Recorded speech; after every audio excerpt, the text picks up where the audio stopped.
Actually, I'm real curious. We talked a little bit downstairs, and you mentioned a new project, and I'd love to hear more about that. Yeah, I'm working on a project for First Comics / Devil's Due Publishing with Peter Gillis. They're relaunching their original Shatter comic book, which was the first computer-generated comic book that was published back in the 70s. And they're relaunching it. It's a different character, of course, because they killed him, thank God.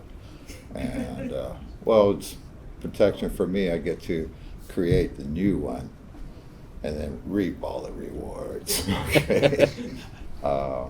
And real excited about it.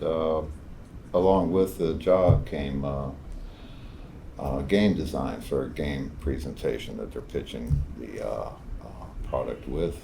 And also Kenneth Levine is the owner, and he's also the producer on the Preacher TV series. So he's also actively pitching it right now. Oh, cool. So, and I'm on the third. I got a 6-issue contract, so I'm on my third one.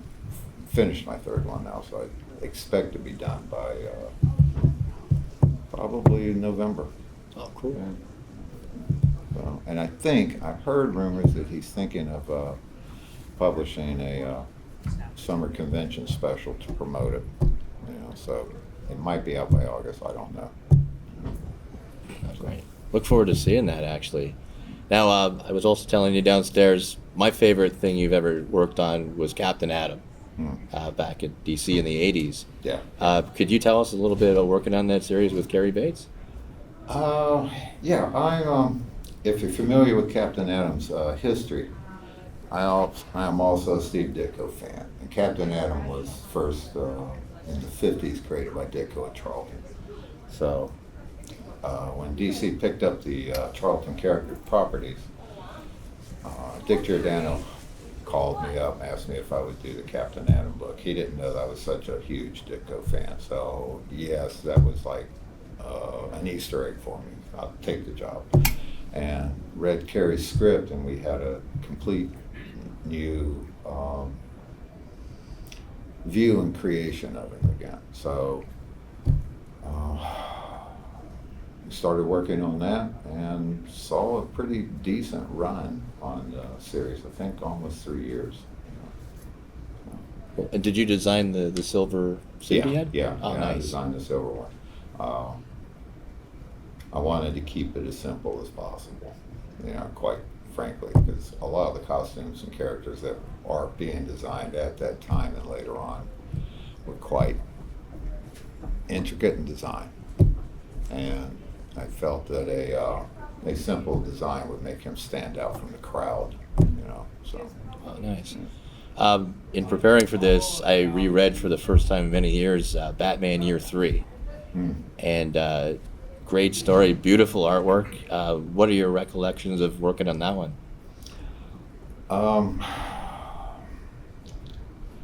You want the true story, or you want the... Whatever you're comfortable with. Okay, well, I was offered that job, and I wouldn't have turned it down because it was the continuation of the Year 1, the Year 2, and the Year 3.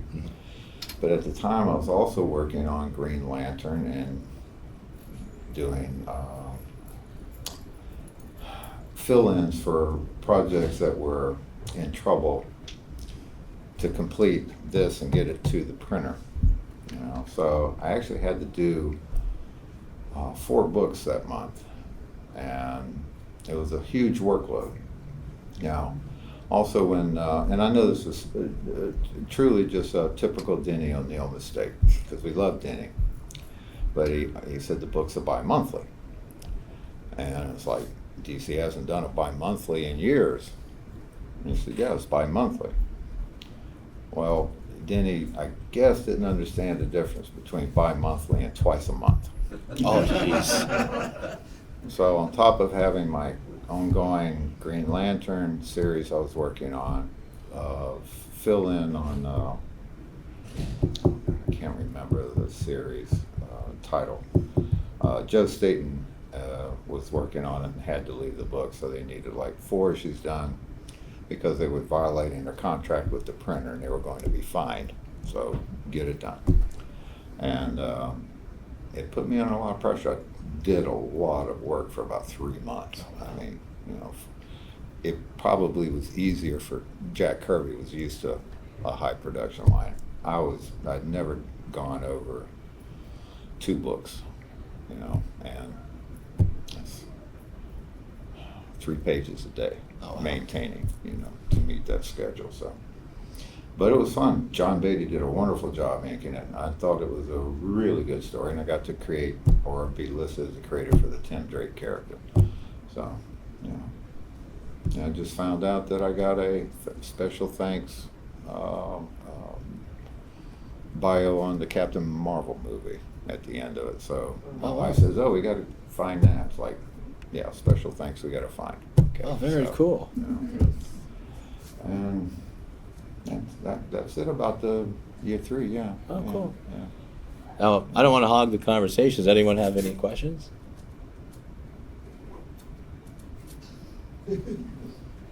Yes. You mentioned 2 books. Is that 2 books a month? Well, yeah, that was. 3 pages a day and 2 books a month. Yeah. I worked weekends too. I did. Yeah. Okay, well, let me give you the whole story. I started in 1973. Broke into comics from high school. I was, actually went up to New York. They had a July 4th comic book con in New York at the Commodore Hotel. So DC Comics was sponsoring a contest called the Junior Bullpen Contest, and if they selected you, they brought you in-house and you worked slave labor rates at doing art corrections and things. So and that's how I broke in, and it started from there. Got to do my famous contents pages for the family-sized books. So those occasionally come across my desk. One came today. I asked my wife, I said, what were you doing in 1974? Because I dated my piece. And she said, well, she was 19. And so I was here in New York working. And that's the nice part about it. You occasionally get to see stuff that you've done. Now, of course, 50 years, so it's a long time back now. But occasionally books come across my desk that I completely forgot that I drew too. You know, so. Questions? I'll keep going then. One of the first things I ever read that you worked on was from 1980, I think, the Justice League 200. What was The it like? annual? I think it was like the special Special issue when Yeah. they reached issue 200. Yeah. Well, the reason I got that job was I was already doing Firestorm. Okay. So I did the Firestorm chapter Right. with Martian Manhunter, which was really nice to do. And I had Terry Austin inking me, which was great ink Yeah. to have. So, and I was solidly into Firestorm by that time. Yeah, Okay. producing the series. Yeah. And what would you say is the project you've worked on that you've been most proudest of? Lords of the Ultra Realm, Doom 2099. I really Okay. wanted to hit a 5-year milestone with a book without it being canceled or, removed from it. And that was the one that came the closest to. It was 3 years plus. But definitely Doom 2099. I enjoy sci-fi more than superheroes. And I enjoy horror more than superheroes. I wish we were in Europe, okay? But you make your living off what's offered, so. Which is why I got to draw cops and Captain Planet. A lot of license work. Yeah, I know. I was watching her do it. I was like, I was kind of happy with that. What's your relationship between you and some of the anchors? Who are some of your favorite and maybe some people you didn't work so well with? I don't remember the ones that didn't work so well with. I know they're out there, and I wouldn't say anything bad about them in any way. Favorite inkers was Bruce Patterson worked with me for a long time on many titles, so we adapted a style very well together. And also, John Nyberg, John Beatty. John not only did year 3, he did the first 3 issues of Doom 2099 also. And Bob Smith followed me a long time in DC. He inked my Batman work, and I believe my Captain Marvel work. I'm sorry, Captain Atom. Yeah, Oh, okay. I believe Captain Atom work. So they're the 3 inkers that stand out. And then I started inking my own stuff too. So, you know, but I'm too humble to say that. I'm my favorite.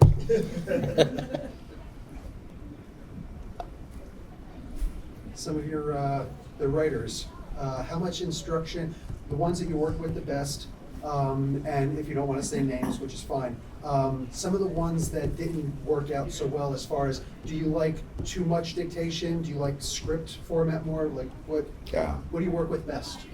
The 2 formats mentioned is like plot format, which varies also between the 2 companies, and full script, which also varies between the 2 companies. An example, Marv Wolfman would give you a panel by panel action description, character emotion, and dialogue.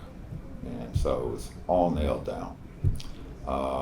Doug Munch would give the same thing, but where he would give you so much more meat in the story. A plot for a 20-page book for Doug would be about a 60-page type plot, and we'd break it down, read it, break it down.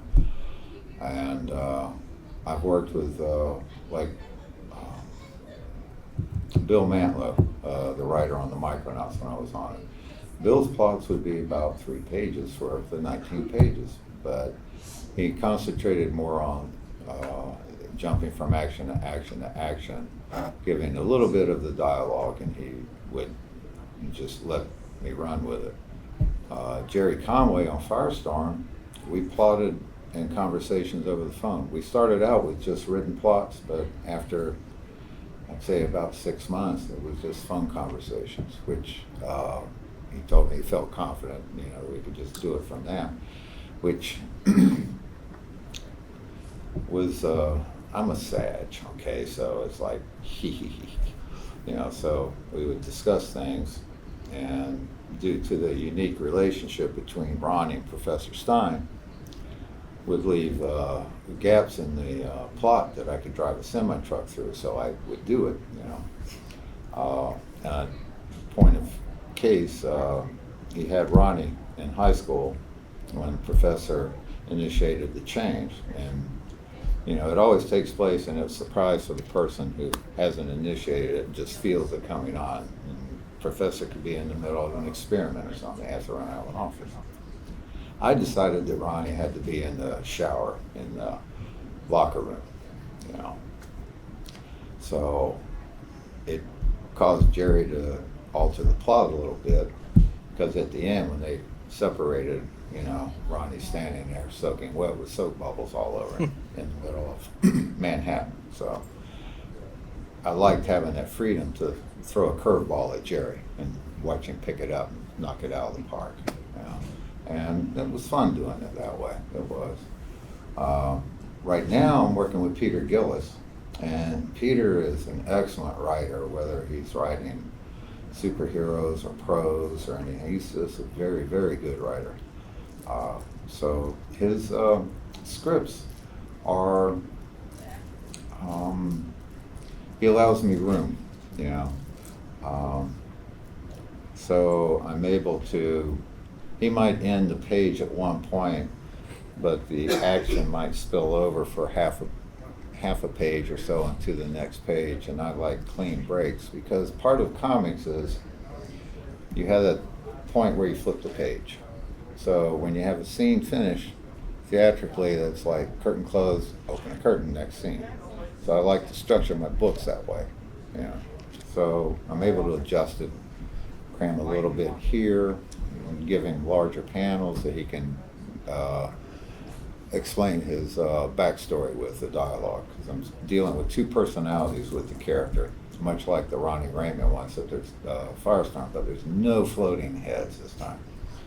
What I'm doing is reflections in the mirrors and stuff. So when the one character, if he's talking to himself mentally, and there's a mirror in the room, the image in the mirror is the other character. So I'm trying to throw these things into the artwork in a more subtle fashion. And I'm having fun doing it that way. I don't know if he ends up sticking a balloon over it and covers it up or whatever. But, I let him know that the stuff's there. Even reflections on the character's shoulder pads and stuff. Because I'll play off a camera angle and set the camera angle up so that you're dealing with a reaction shot, but what is he reacting to, right? But if you look into the scene, you see another scene, and that's what he's reacting to. He's on location, it's a crime scene, but you don't see the victims and stuff until you look what's reflected on it. So I like doing that type of stuff now. Oh, cool. And I don't know if it'll be effective or not, but I think that's brilliant, if you don't mind me saying. I love the comic book. You actually already alluded to my next question, the last part of the comic book process besides the editors. Did any of the letterers ever cover something important that you did in the background? No, I leave, I work traditionally. And in that, I mean, I've studied art and design traditionally. And every panel you have division of thirds, even if you break it down. So I know to leave some area within that division for the dialogue. Now, before I went to school, I didn't know about that. So I was constantly frustrated about where they would put the balloons, but I didn't realize that I wasn't helping them. So after getting a degree and started teaching storyboards for cinema and stuff, I saw how it better translated into comics. And so I found that I was able to leave plenty of room for dialogue balloons and also have better control over the eye movement from panel to panel by using the cinematic method. I told the young guys, I said, when you start a line of action, don't cross that line. I said, just because the panel border goes from right down to left, and you start reading again, the scene within, you're still carrying the same direction of action, so try not to break that, because it does funny things with your head when you have two things, going together like that. Though that's effective if you know where to use it. Car crossing a train track with an oncoming train, so you switch it and have that conclusion. You either make it across or you don't. So there it works. So things like that. That's what I'm bringing more to my art now, than I did earlier. I don't remember you ever using the arrows to tell us to go from panel to panel, which that was famous back in the day. So I did. Oh, you did? Yeah. I don't recall I that. hid it in the art. I would design the art in certain cases where the negative space would form an arrow. The colors it up. He doesn't see it, but I know I put an arrow there. So it's there in your brain when you're looking at the panel. Oh, okay. Yeah. Okay. Now I'm talking about like the blatant. I know Okay. what you're talking Thank you. about. Yeah. No, I thought that was really like if you can't direct them through the story, and you got to put a panel, somebody didn't do something right, so. Panel Arrow. layout. To me, that's like one of the defining features of an artist is the panel layout. So you were mentioning school. Where did you go to school? And when did you go to school? In between, it sounds like you started comics before you went to school. Yeah. It was just fun because I always explain this to my students also. I said, a creative career may have 3 to 4 different careers within that. So I started out in comics, then I went to advertising. I worked in advertising for like 7 or 8 years. And then I went into education based off of life experience with the agreement contract signed that I could get my degree there at the school while I taught. So I got my BFA at Art Institute And then I was also teaching at IADT and Art Institute, but it's still the same subject matter. So I found that the education improved my art. So it's like, I would get so frustrated with students that would just walk in and breeze through the class, because it's just, first of all, you're paying $300-something for that class for that week, and then you're just breezing through it, and then you're going to be upset at the end of the semester when you get your grades. So, but those were the fun challenges in teaching. But that's the way it was. I got my education later on in life. Yes, sir.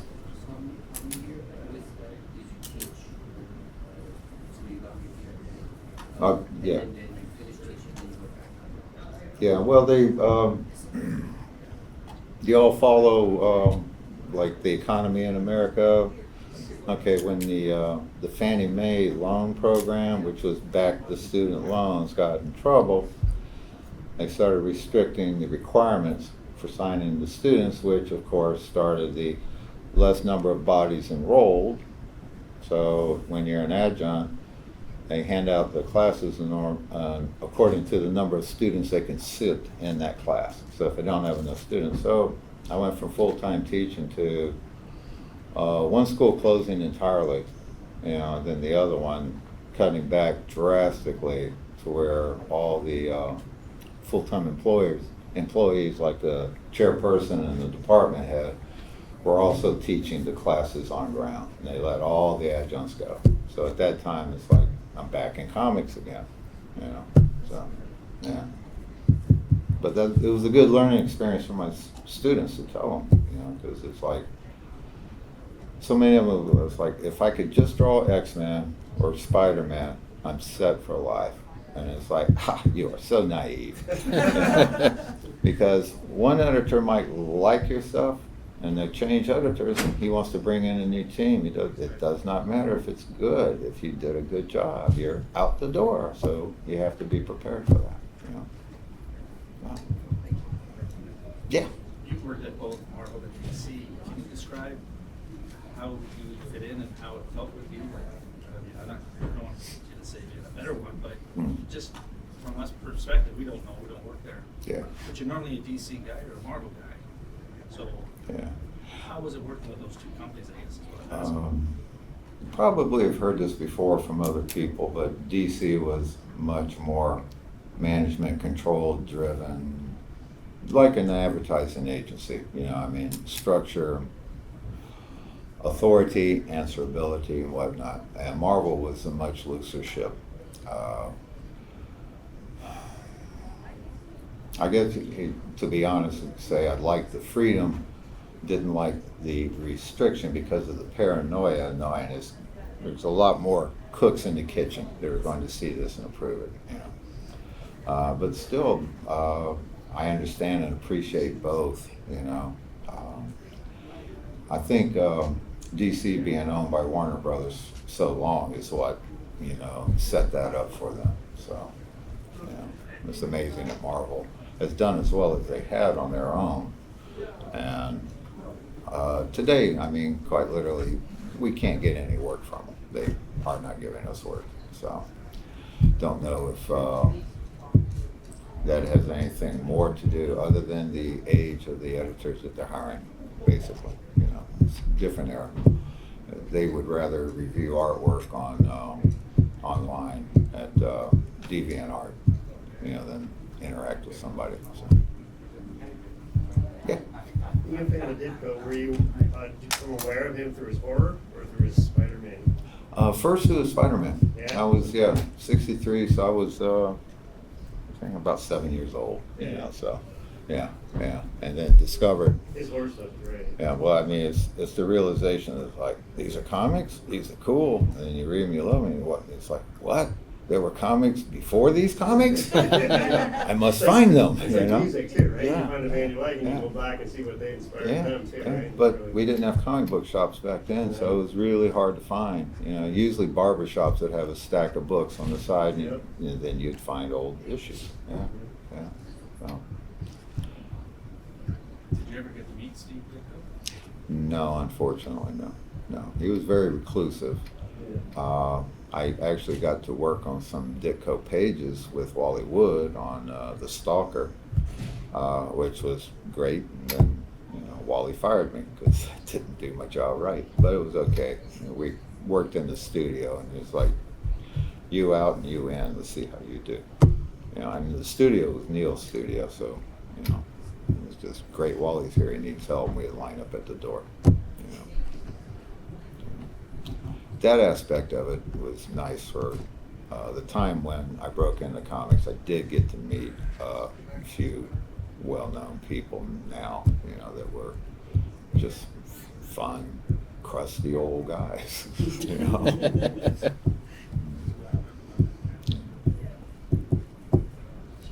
Come on, guys, you got questions? Out of all the characters that you've drawn, who is your favorite to draw and who is your least favorite?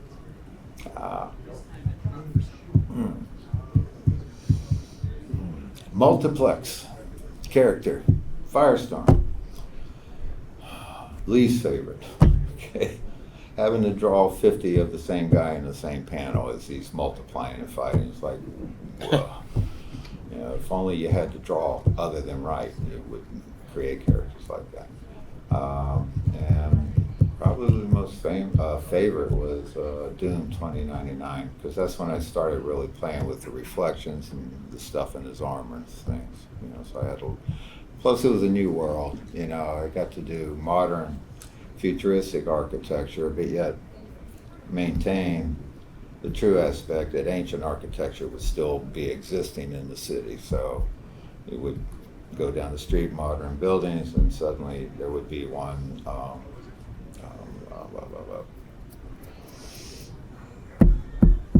Freemason built. You could see the Freemasonry stuff and the design and whatnot. So it was like, it exists now, and what's this building doing here? It's like, come on, guys, you've got 2,000-year-old buildings in Europe right now. You don't think there's going to be 2,000-year-old buildings in 2099, So, but they changed things. So it was just, I was talking to Lance Henriksen last night, because I told him, did they ever do a final episode of Millennium? Because I loved him on that. And he said, no, they haven't. But when they changed the direction of the whole show, he lost all interest in it. And that's why he had left it. So I told him, I said, I totally understand it. It does happen in comics when a new writer will come in. A good example is Warren Ellis. Warren Ellis taking over Doom, going to completely redirect the whole thing. And it's like, I don't want to do it that way. It's like, you've got all these plot threads out here that you need to tie up. So we just kill them. Well, they're good characters. Well, we just kill them. It's like, so it didn't last that long with Warren. So yeah. With regards to what you were just saying, so if you've already started the drawings, how do you control over the writer? No. I know I'm being naive, I guess. Well, no, I once thought that there was seniority on a book and whatnot, but the reality sets in that it works the same. It's like, who's the favorite? So it doesn't matter. I want him in. He wants to make changes. You do the changes, or I get another artist. So it's the way it was. Did you ever turn down a job because you thought your art style wouldn't suit it, or you just didn't want to draw the characters? Like, you're well known for your science fiction based stuff, right? Yeah. Like, did you ever get offered Conan or something like that, and you're like, oh, I'm not going to draw that? I've never said no to a job. Oh, really? Okay. I've never said no to a job, but I'm a freelance artist. I'm married, raising 4 boys. I never said no to a job. It's just the way it was. I did say no to advertising work. Okay, because I had worked for Tracy Locke Advertising in Texas, and about 3 years back, one of the art directors called me up, wanted me to do a storyboard push for their client, because they needed 10 storyboards done in color at their office on Monday. This is Friday. And where younger, I wouldn't say no to that because I know that there's like 15 frames to the board. It's 150 frames. I'm getting $125 a frame. Yeah, I'll do it, you know, and work all weekend and do it, you know. But I didn't want to do that again because you become known for that, which is why he called me, you know, and I just didn't want to do that anymore. You know, the thought of staying awake 3 or 4 days straight while you're working is just, even if you're going to make 10 grand, it's still, you know, it's just not worth that. So yeah, I said no to that. And to family, you know. Yeah, I'd get the request and you do portraits and it's like, you've got 9 kids, John. Your brother's got 6. You see where I'm going with this? No, I'm not going to do the portraits. You know, sorry. No. Yeah. You mentioned that you were freelance, but then you worked at DC. Which do you prefer? Would you being freelance? Oh no, I prefer the security. Yes, yeah. I also worked at a game company for a year before, for a good year and a half, and I love getting paid to draw. You know, so it was nice to have the job to go into, and there's a set amount of work every day, and we got to discuss what concept designs they'd need. Just sit and do nothing but create a drawing. You know. It was the same way. I've worked on the Jimmy Neutron movie, so it was the same structure. You go in, you have a set number of things you had to create, and get paid at the end of the week. Best thing about working for somebody is you don't have to chase your money. You know, in freelance, you know, you sometimes have to chase your money. So.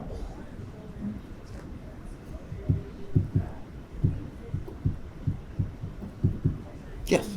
So you said you never turned down the job. Looking back, are there any jobs that you did take that you kind of regret now?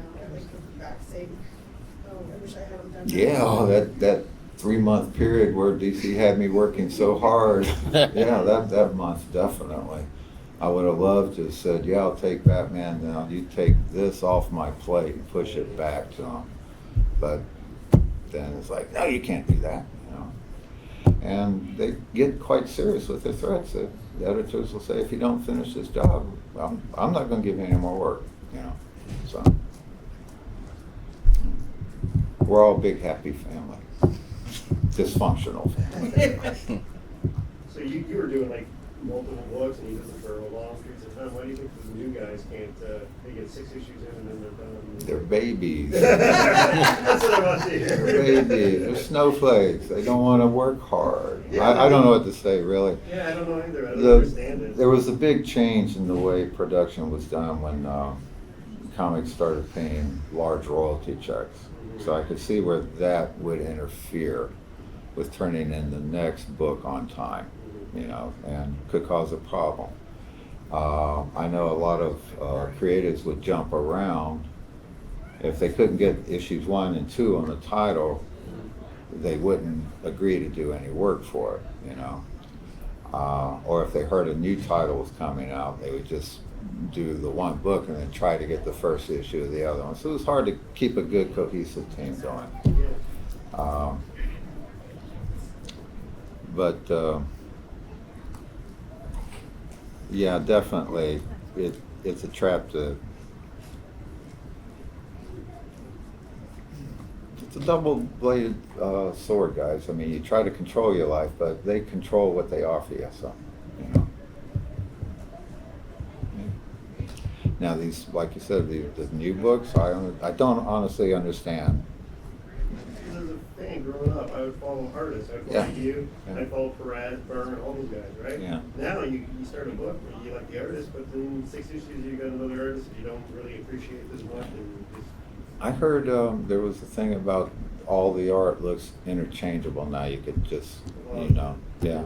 And I don't know. They've always been guilty of being in love with the hot book, and so they would want to establish a house style, you know, and draw like this, you know, for your book. And it started long before Jim Lee or, you know, like Liefeld and them broke into the industry, because they were trying to get us to draw like John Buscema, or more, make it look more Kirby-ish, you know. So we fought against that. At least I did, you know. It's like, if you want me to draw like Jim Lee, then hire Jim, you know. And occasionally I would say things like, you know, whoever's drawing X-Men is going to be a star. Bada boom. You know. You know, so if Jim wasn't drawing X-Men, he'd be a really good storyteller and doing really fine comics, but you'd be telling, draw it like the person's drawing X-Men, so, you know. And you can't blame them. You know, the success that they attained with the sales during that time. So you never used anyone else's layouts? Oh, yeah. Oh, yeah. Yeah, yeah. To me, layouts is like learning design. You know, so you look at it and you break down the design, you see how they did it. If it works with your scene, go ahead and use the design. You don't have a... Alfred Hitchcock doesn't have a copyright on his set design, layout, and camera approach. You know, so if it works there, you know, you use it, learn from them. You know, yeah. I don't know how many students do that, though. You know, or new artists. I don't know how many will do that. You know, I don't know if you've seen my recent work or even my old work, but I told my students in school, it's like, the monster Frankenstein is not Frankenstein, okay? I mean, literally, but even the whole sense of it. The laboratory, the castle, the time period, the townsfolk with the burning fish forest, that all makes up Frankenstein, you know? So, do me a picture of Frankenstein. And they'd all go, God, what does he want? Well, I just told him, you know? It's like, you gotta capture the essence of the era that exists now. So, and it's the same thing with comics. Backgrounds, locations, very important. I don't see a lot of that. You know? So I put it in mine, still do. Yeah. Was there ever a character that you didn't get a chance to draw that you wish you would have had a shot at? Yeah, everyone's making $1 million right now. Yeah. I'm feel really good for like George. He's reaping the rewards of a long career right now through media. So it came at a good time for him. I'm very happy.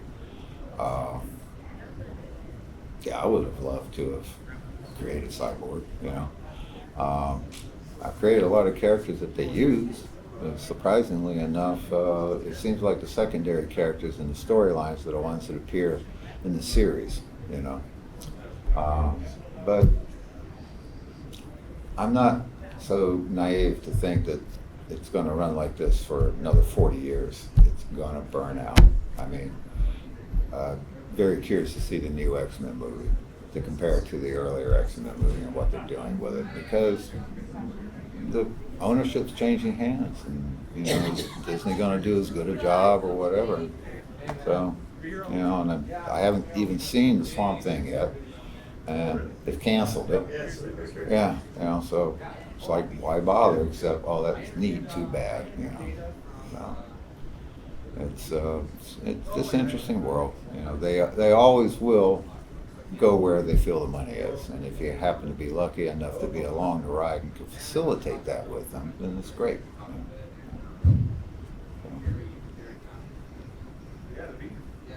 Oh, it's so dour. What characters have you created that you're most proud of yourself?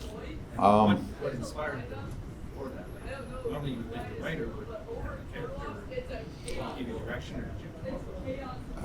Well, like Doom 2099, I was so intimidated doing Doom because the last time he had his own title, the last artist that was on that title was Wally Wood. And Doom was so iconic, you know. But the fact that they allowed me to create not one but two costumes for him was wonderful, you know. Like I said earlier with the Captain Atom, I liked keeping it simple in appearance. but I've really had few opportunities to create a new character, from get-go. So if they do anything with the new interest in the Atlas Cyborg characters that has sold to media, then I could see where there might be a Planet of Vampires movie, because it's perfect for right now. So, yeah.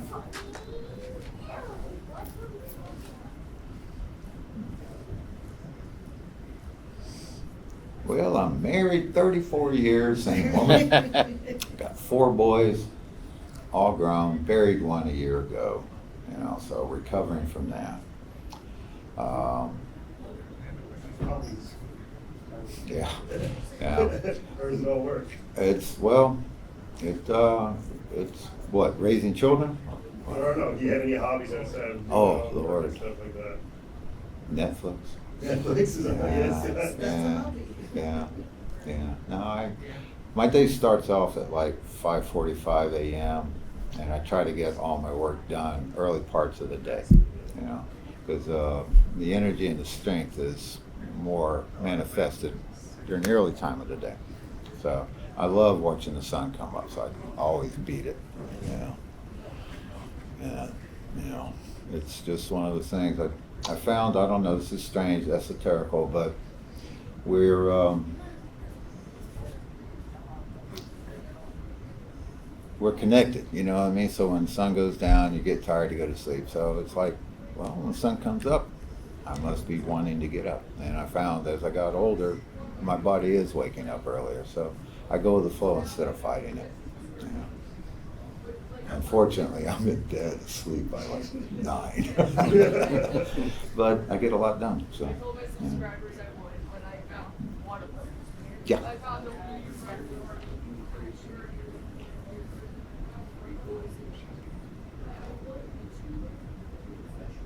I try to, but you have to have the interest and the spark, and none of them do. I mean, they all pursued separate careers with other things, so, and I didn't try to force it, nor did I feel. My wife felt, it's like, why aren't any of them drawing? And it's like, why haven't any of them learned to cook? I mean, I'm learning to cook. I love to cook, but they don't have an interest in it. That's why, so if they pick up an interest, and, it took me forever to teach my son to make something more than mac and cheese and hot dogs. It's like, the oven's your friend. You can bake things in there. It's really good, but he didn't want to put the effort in, so.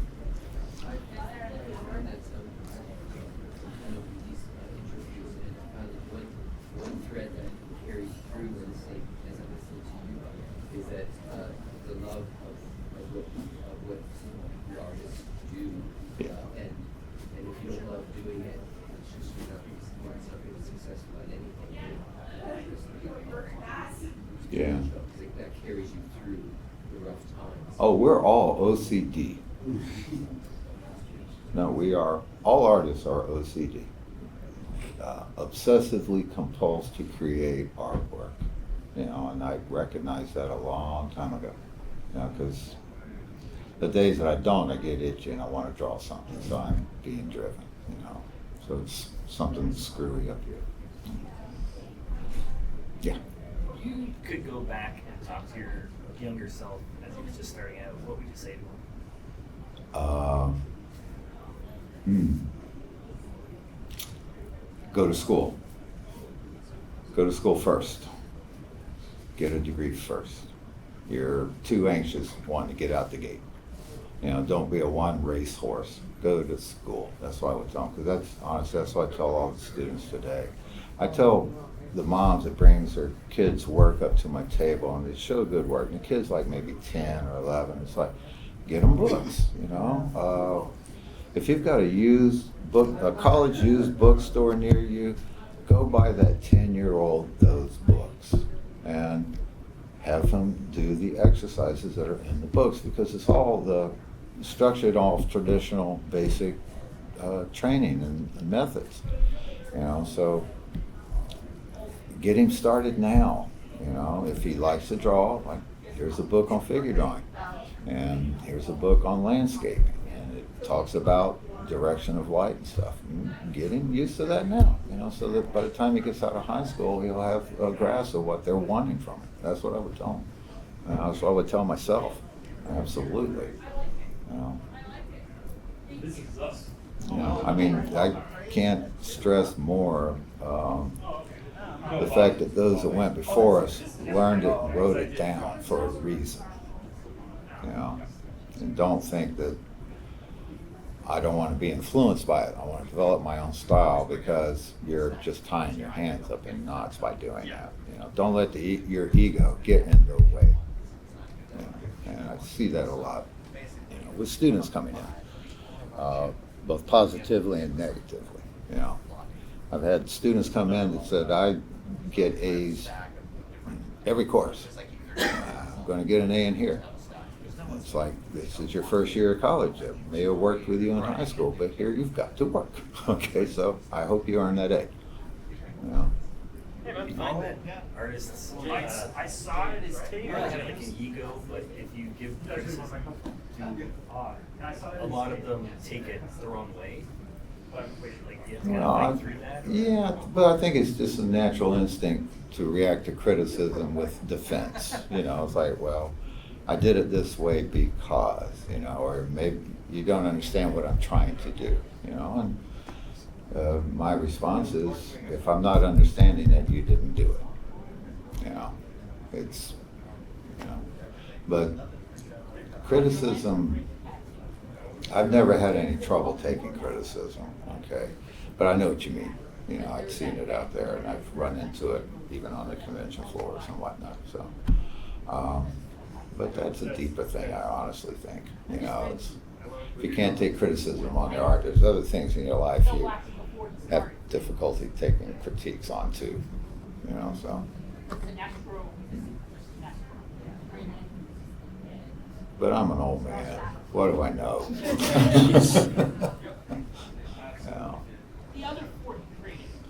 Are you still keeping up with reading comics at all these days? No. No. There's not one book out there that I was reading that I have any interest in following right now. I'm just more interested in telling a good story and putting that out there, drawing a good story. Even when I do convention sketches here, guys, it's like the sketches will outlive me, and my name's on it. So I don't want anybody to see a shitty sketch and my name on it. So it's like, so why do you put so much detail in your sketches? It's because it's going to outlast me, hopefully, especially God, now with the internet. Yeah. So I was just, do the best you can, for the day you are, and be satisfied with it. Hell, I took a fall at my table. I almost wasn't able to come in here today. Yeah, I got stood up and got my feet tangled up. And next thing I know, I'm hitting the ice. And I mean, I hit it hard, like bounced on cement. Oof. And my wife's looking at me, what's wrong with you? I go, got tangled up, or did you trip me? It's one or the other. We have that kind of relationship. We can mess with it. Well, we've been messing with each other for a long time, so we know how to play with each other. Well, that's a good marriage right there. Yeah, oh, absolutely, it's a good marriage. She's my third wife, but this one worked. Never give up, so. Any more questions? I guess as basic, generico as it gets. First comic you read, first character, favorite character. Ant-Man? Which one? Number one. Nice. Yeah, I was fortunate enough to have been there when Marvel started all the stuff, and God, I had every one of them up until I was in junior high school, and my mom tossed them out because I didn't clean my room, and my mom was real strict, raising 3 boys on her own. So, but I got my revenge. Yeah. Well, you know, my mom loved her. She would live with the boys. She'd come stay with us for a while. And then suddenly you hear on the news, this comic book sold for $175,000. It's like, hey, Mom. Oh, jeez. I had that. You threw away your retirement, Mom. So, but I was able to play with Mom like that too. So, yeah. Do you keep like copies of all of your books? Like, you know, copies? I did. Actually, you know, with 4 boys, my wife made it a project to gather together a copy of everything for each boy. So I had a storehouse just full of boxes for each one. And it got sold. Yeah, they broke into it. People recognize comic book boxes, and they're in the storage unit. They'll knock that lock off and walk out of there with Oh, it. man. So I've been trying to rebuild it, but it's just difficult to do. And now we got grandchildren. It's like, hey, baby, let's rethink this. You know, because we got 4 grandchildren now. It's like, good luck trying to find enough, you know. So, but I don't know. Even the grandchildren, we send them stuff, give them stuff. But as they've gotten older, like for them, comics have fallen to the side. You know, video games and tattoos is what they're interested in. So. I think the next panel is waiting to get in here, so I just want to say it was great being here, and it was very nice meeting you. Thank you very much. Thank you very much. Thank you. Thank you very much, guys.